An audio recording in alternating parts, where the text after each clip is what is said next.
Kaya natin sir ng kapit para hindi pa balik magal.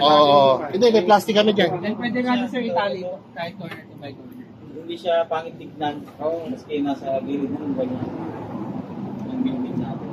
Sir, volume maintenance po pala natin sir is kahit once a week lang po pagaganahin.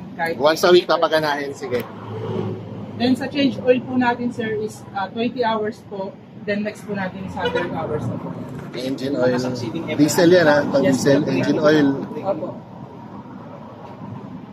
Papaiksi na tayong ganito sir mamaya. Oo, dalawa na pipiliin ko. Isa yan, tapos isa pang spare. Separate na lang natin sir yung OR na. Oo, separate yung sa unit, separate yung sa consumables.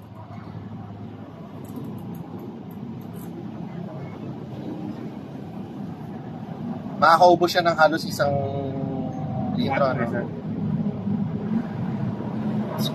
Pag for example, magpapa-change oil naman kami, how long yung running hours niya para dito?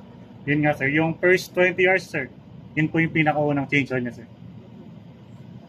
Eh, paano kami? Tapos next succeeding... Saan dadali na naman namin sa Inco to? Hindi sir, bali pag sir, may alaman dyan, may drain point naman dito sir. May? Dali na lang yan box, pag-utuluan na naman yan sa ilalim. Isang tornilyo lang sa rin tatanggal. Isang tornilyo sa ilalim, may drain. Basta first 20 hours. Kasama ba to pag bumili kami? Pag nagsali kami? Sama mo na yan.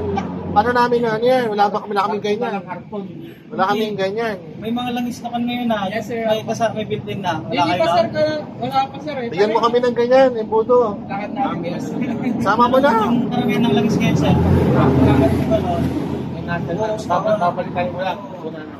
Yung iba sir, kahit yung mga naubos niya lahat? Same pa rin yung name.